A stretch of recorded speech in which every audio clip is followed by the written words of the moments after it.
Vera.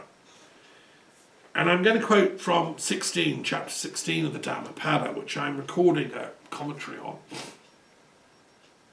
And that will be on my Green University website once that's reactivated shortly. It's being shifted to another server, that's why it's gone down for a little while. Okay, verse 217 of this, transient pleasures. He who has virtue and vision, who follows Dharma, the path of perfection, whose words are truth, and does the work to be done, the world loves such a person. Well, it's as simple as that. That's the good news. We need to cultivate inner virtues so that we are not, blackmailable by, evil people who use lack of virtue always to undermine any kind of truth-seeking adventures. We need to use vision because we need to develop not just our intellectual faculties, but even our psychic powers. That's why I've written this book about magical peacemaking. And I've quoted this quote about truth from Mahapragya, because people think of magic as being able to fly and walk through walls.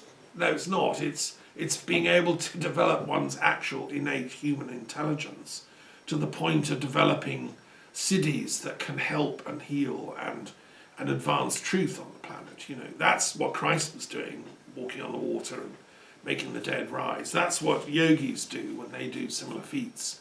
And that's what the great saints of history have the ability to do. It's not that they're, supernaturally given some download of magic power. It's that they're unleashing from within themselves their inner truth. And that begins by just, telling the truth to your friends, your family, your work, and living in a non-violent way. The siddhis then accumulate because they want to help you. Nature throws support at people that walk the path of Dharma. And that is called in the Dhammapada the path of perfection. That means coming to the fulfillment of who we actually are. When Christ said, be perfect as your Father in heaven, he was saying the same thing. Achieve the telos, the place of perfection, fulfillment. And as I've said before in my talks, I think the evidence is pretty conclusive that Christ had gone off to study at Takshila and had learned the Dhammapada and other texts, because so much of it is echoed in the New Testament. So this book, published by Element Books in 1995, The Original Jesus, The Buddhist Sources of Christianity by Elmer Gruber and Holger Kirsten, I think is a really brilliant scholarly study of the parallels between the Dhammapada, Buddhist teachings, and the earliest Gnostic Jesus, revealed in Q and in the Gospel of Thomas, and nestling underneath the other Gospels. So in my commentary on the Gospels, including the Gospel of Mary, I've tried to reveal that. But now I'm looking at the other end from the Dhammapada perspective, and I think you can see the connections. And next one. And the man whose mind, filled with determination, is longing for the infinite enlightenment, and who is free from needless sensual pleasures, is called he who goes upstream. For against the current of passions and worldly life, he is bound for the joy of the infinite. Okay, so this idea of the going against the current, it's a phrase Isaiah Berlin used, who was one of my mentors intellectually when I was studying history of ideas for my PhD. He wrote a book called Against the Current, which is true intellectuals don't follow the herd. You have to think for yourself, evaluate the realities on offer, and find a path of synthesis, a middle way. So in my work as a philosopher of religions and comparative philosophy, this is my attempt to analyse the existing choices of intellectual possibility. When I went to study philosophy at the University of Bristol in the 1970s, I was told there's only one philosophy that's true, and that's logical positivism. Everything else is false. And the so-called philosophers in that day at that department looked with scorn and sort of cynicism on anyone that thought that anything other than logical positivism could be true. And that's only one box here in my philosophical categorizations. You know, there's all the other great wisdom traditions. So then I made a vow. When I left that department in disgust, actually, I walked to Stonehenge one May morning and said, I'm renouncing the Philosophy of Bristol Department of Logical Positivism in order to discover truth. And, you know, I've kept that vow. I've carried on since that. 30 years later, here we are, having an update. So, yes, you have to search for infinite enlightenment. Now, that's the quest that all philosophers should be on. All sages, all saints, and all young people, people that want truth, they go to study philosophy not to be fobbed off with some sort of blocking maneuver, which is what, unfortunately, many philosophers see their role as you know, stopping enthusiasm for ideas and pointing to the folly of you know, metaphysics and so on. Well, that's ridiculous. No, Kant was a God-intoxicated thinker. I mean, there's nothing wrong with critical reason. Fortunately, I had one great teacher at the department, Stefan Corner, who was a great Kantian. And I learned a huge respect for Kant, which I've kept all my life. I mean, he was simply arguing that, that we should be courageous in our search for truth, but to do so in an intellectually robust way. And I 100% agree with that. I'm a sort of neo-Kantian, let loose among the mystical playing fields. Okay, so to do so then, to think for yourself, to dare to be wise, sapere aude, as Kant said, is to go upstream. So you instead of going with the flow, just going down to the sea like everyone else and everything carries on, you know. I mean, why bother about 9/11? People say, oh, well, it was ages ago. Just give it up, Thomas, you know, stop being into that stuff. It's just over and done. Let's move on, as Tony Blair used to say. I mean, that's what criminals say when you're nearly on their tail. They say, oh, let's move on. You know, it's just obvious, isn't it?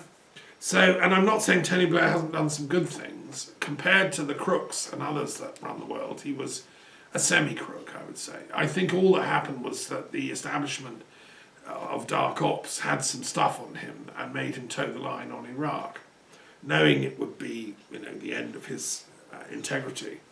Well, I think that he should have just resigned at that point. I think that's what's happened with the Queen. I think that's why she's been silenced over Brexit and all the nonsense that's going on.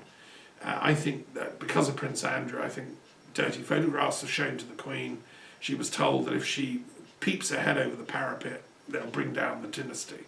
Well, if the Queen was a proper Queen, she would have told them to get lost, leave her country and her realm, and just explain to the public, look, sorry, somebody tried to blackmail me. I won't, you know. I don't think personally she's done anything wrong. She doesn't strike me as that kind of a person. I've met her. She seems to have some integrity, but I think some people lower down in her entourage have done things that meant she was blackmailable. And you know, the tragedy is it will lead to the breakup of the UK, which is the country I was proud to be a citizen of and still am. But I think the shocking rudeness towards the Scots means they have to go for independence now. And the sexual blackmail cases that were brought against Alex Salmond have also gone down.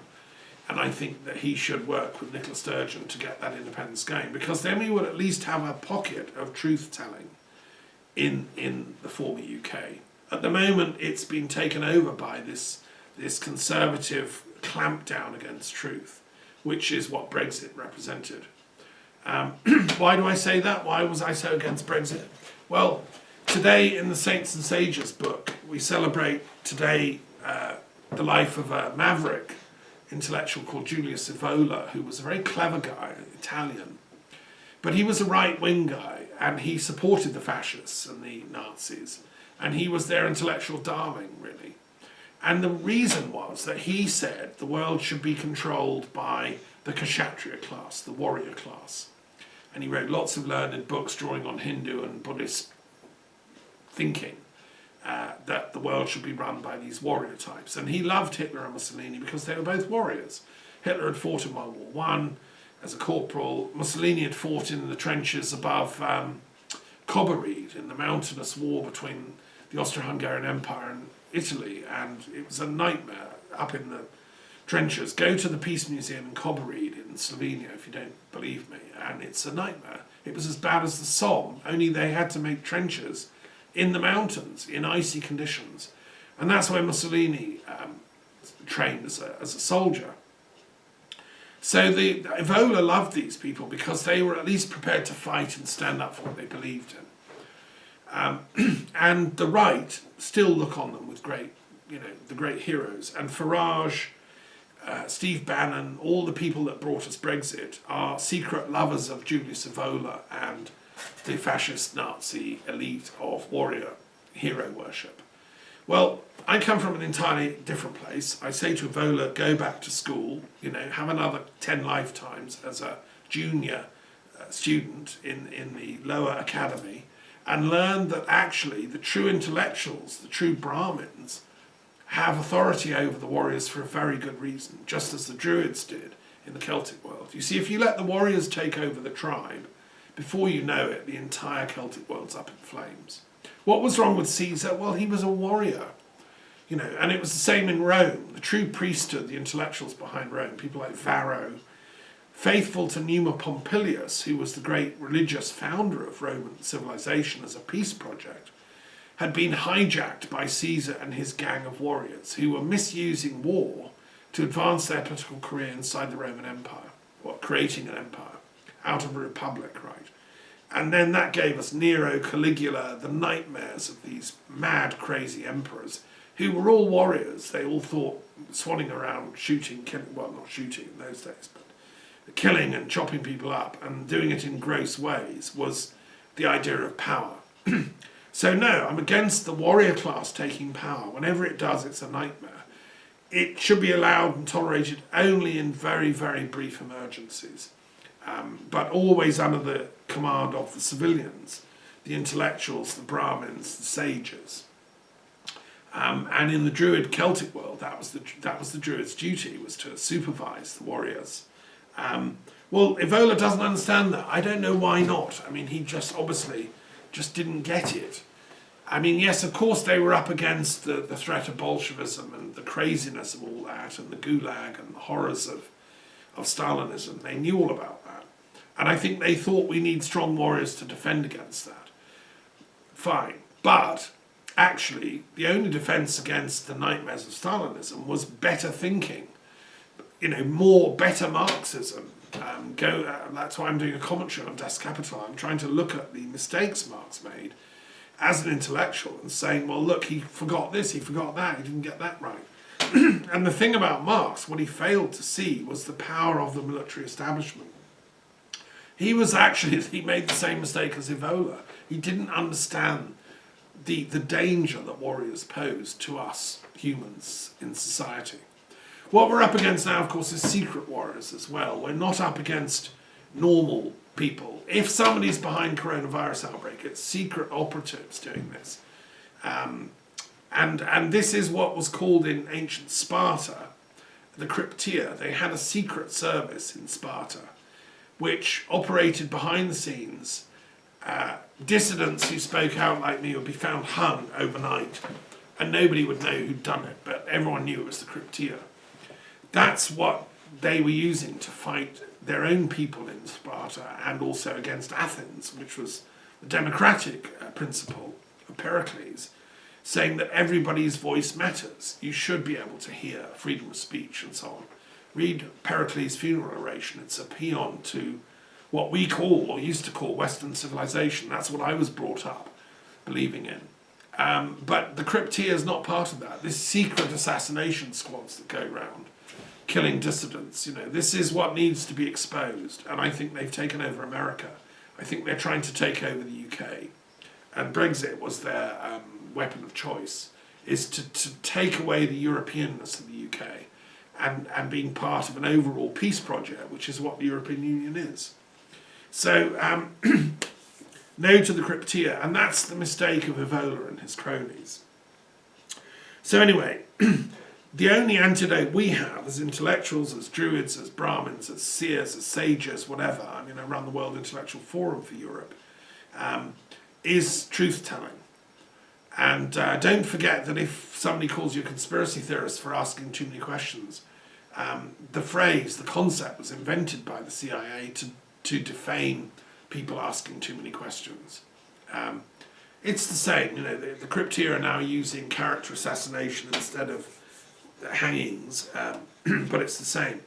But we have to cultivate, as Buddha said, truth. We have to be people that are working towards infinite enlightenment and whose words are truth and who get on with the work to be done. So this is the important thing. I mean, my little weekly broadcasts, they're just to inspire you to do your own research, do your own thinking. Now we're all on lockdown, you've got all the time in the world, I hope. Get in touch, do join up these things that I've been talking about, and you'll see that this is a work to be done. It's an intellectual work. Just as Hegel talked about the phenomenology of spirit in his day, we have to do the phenomenology of truth, spirit seeking, because the Holy Spirit, of course, in Christian theology is the truth. That's why I love Jesus so much, bless him. He knew what he was talking about. The Holy Spirit is the spirit of truth seeking. And that is what can unite East and West, Eastern Christianity, Western Christianity, Protestant, Catholic, Orthodox, and Gnostic. We need a new phenomenology of the Holy Spirit.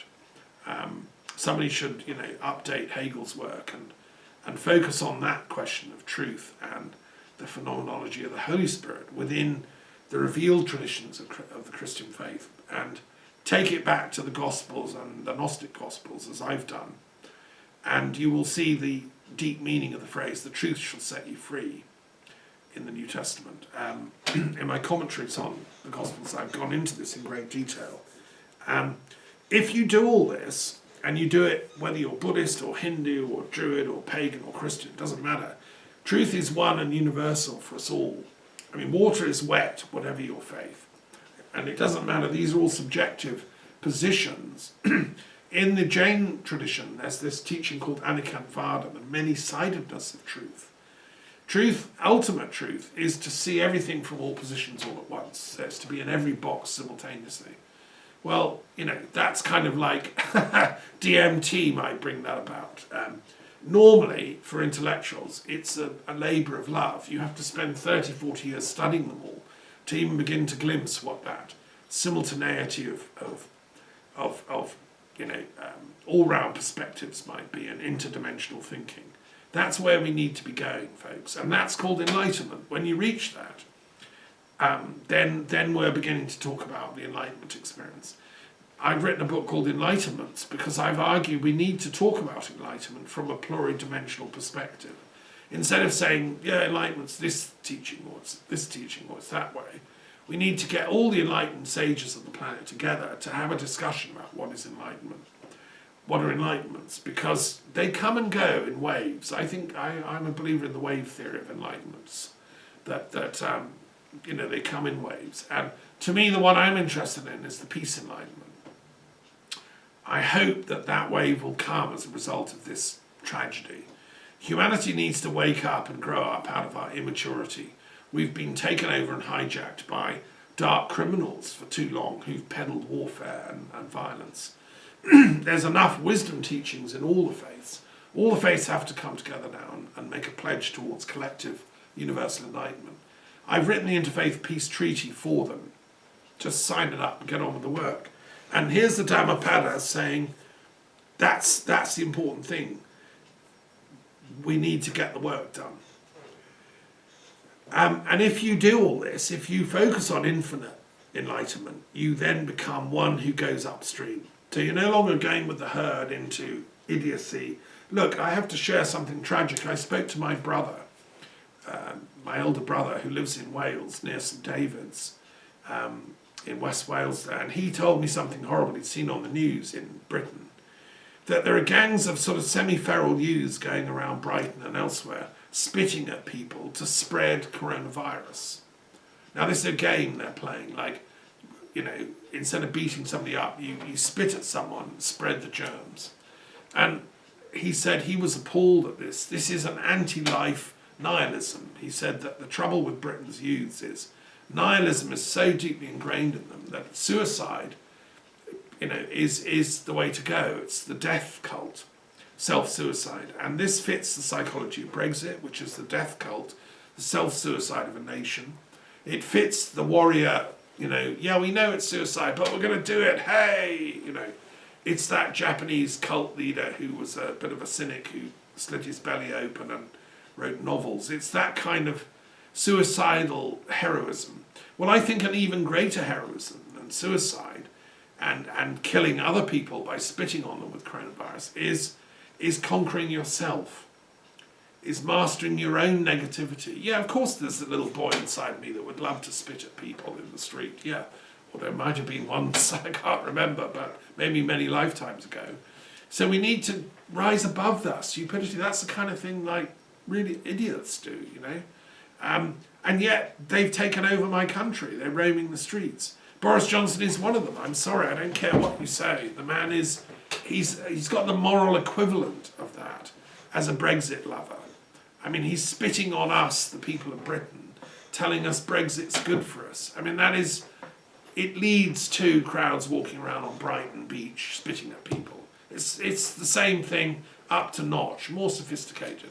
But that's where Farage and co, that's their legacy.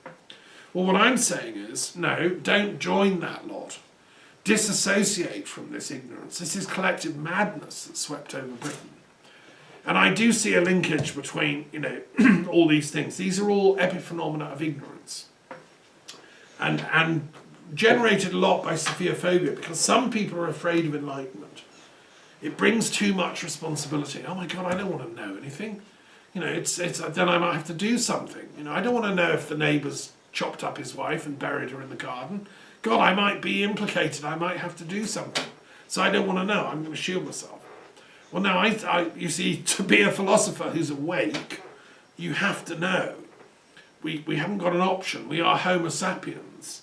And as long as this species is going to survive, it will only do so because enough of us become enough awake to sound the alarm bells to chase the demons off the planet. Because this is a demonic ignorance that's overswept my country and many other parts of the world. And whoever thought, killing Kennedy's a good idea will really help Israel, that was demonic ignorance that thought that. That was Israel saying, well, we want a nuclear weapon, No, true security to a nation doesn't come through nuclear weapons.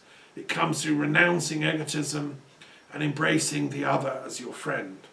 If I was president of Israel, I would, abolish nuclear weapons, and I would create a educational project for non-violence. I would educate my people in Israel and the Palestinians in peace education. As I've said in my critique of the Trump-Netanyahu peace plan, which had some good bits in it. I've said where I think the good bits are, I've said where I think the bad bits are. And I published this critique, it's a 50-page commentary you can read. So I think it's time to wake up, folks. This coronavirus lockdown gives us an amazing opportunity to study, to teach, to learn, to read, to reflect. For those of us fortunate enough to have the internet, we can access all the world's informational and spiritual resources. We can go inward and we can use this time for rapid enlightenment, intensive study. And then you become someone who goes against the stream, udam soto. And then finally, to end this chapter, it says, just as a man who's been long far away is welcomed with joy on his safe return by his relatives, well-wishers and friends, in the same way the good works of a man in his life welcome him in another life, with the joy of a friend, meeting a friend on his return. I love that passage again because I've read enough near-death experience reports. I've met people who've had them.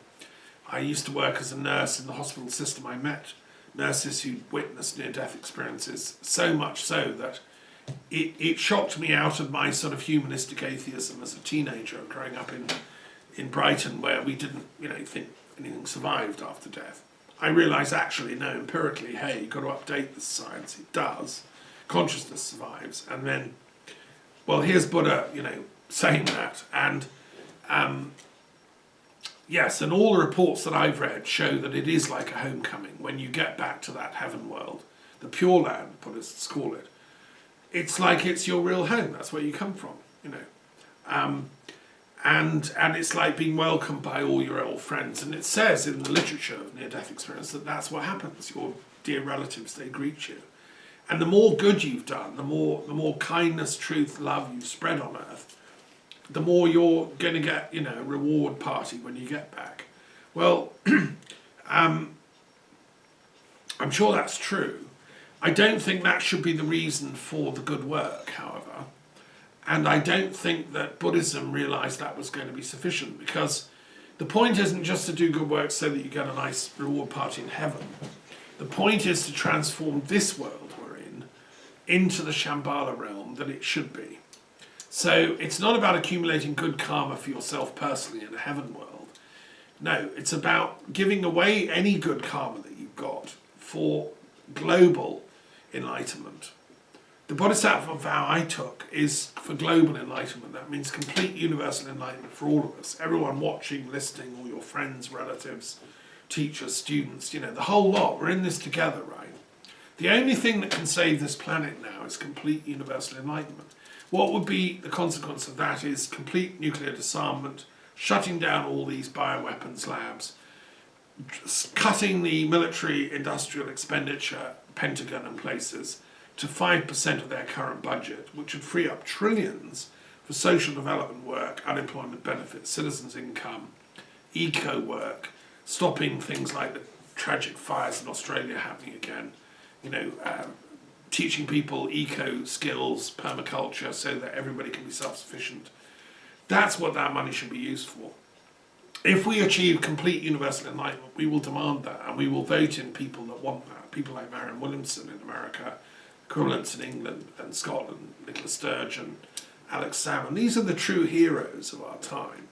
And Layla Moran, the great Lib Dem MP for Oxford, where I taught for many years. Layla deserves a knighthood, and I think she'll get it eventually. What we have to have is a coalition of progressive, intellectual, inspired politicians in every country that are committed to a global enlightenment plan and a peace plan for humanity as a result of this coronavirus nightmare and everything else that the agents of dark chaos magic have been trying to do on this planet. But no, sorry, your time's up, guys. Sorry, you can leave the planet now. And we're reclaiming this for the Shambhala world, okay? It's as simple as that. And that was Christ's mission. I'm on the team. Is to turn this planet into the kingdom of heaven, which it already is, and to waken up to that, which is only possible through enlightenment, folks. So drop the Sophiaphobia nonsense. If you're on the dark team and you happen to cross this lecture, then sorry, time to come in from the cold. Give up the violent thoughts, give up the fear. It's not us and them, it's us and us working together. And this is why some of the dark sort of conspiracy stuff that I see, the Q movement, all this stuff, I think it stresses fear and shock and, secret Satanists running the world. We need to realise that it's fear that's at stake here. I don't believe people are that evil. I think they're just badly educated. And they need to be re-educated, which is why I bother with my weekly courses and my books. This book on magical peacemaking, I think, is it's an epic. Actually, I put an awful lot of work into that book, just published 2 days ago. Please get a copy and join the team that are trying to save this planet through reorientation towards the infinite joys of enlightenment, as the Dhammapada puts it. Okay, I'm going to finish there because it's short and sweet. I'm going to finish with a poem and then the collect. This is from volume 3 of my collected poems. I'm also a poet, among everything else. I discovered poetry in my teens because I realised early on everything is joined up, connected. I could see hidden behind all the branches of knowledge that I was learning at Brighton Grammar School. I could see the magic of the interconnectedness of knowledge. I didn't know the word philosophy. Nobody told me that in school. I caught glimpses of it by doing an ancient history A-level because I learned about Socrates, and that's where I started to fall in love with philosophy, the idea of joined-upness. But what I discovered in poetry is that poetry is the best language to convey philosophy in. And when I read Plato, it's poetry. All true philosophy is in poetry, as is Nietzsche and Hegel and all the other great philosophers speak in poetry. So I write partly philosophical prose, but I also write pure poetry. Here's an example, and it seems to me relevant to our tragedy because here we are with the global planetary healing crisis. This poem is called Words of Healing. It's number 483 in my opus so far. The words weft wounds us, layered with pains over eons that we are walking and wondering, whirling around for meaning, dancing for pleasures on the minefields of mind. Words of wisdom coat sound with unfolding suppleness, while the shimmering goddess of the white waters, in her own rhythms, releases and recoils, relaxes and unfurls. Wherever the holy is where the layers have been laid down, year after year, and where the meaning has layered itself as time, beyond memories, where the memories themselves are layered down as something of granules and nuggets and half-forgotten things.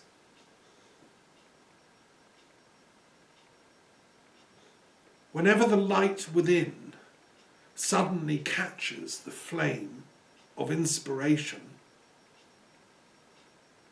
you remember everything all at once. And then it too, that intent, becomes a lingering of joy, and the world sails on in the undisturbable blue, as a bubble of wonders we cannot count or enunciate, except through loving the real for its meaning and the pain of love and the layers, the many layers of being and the healing.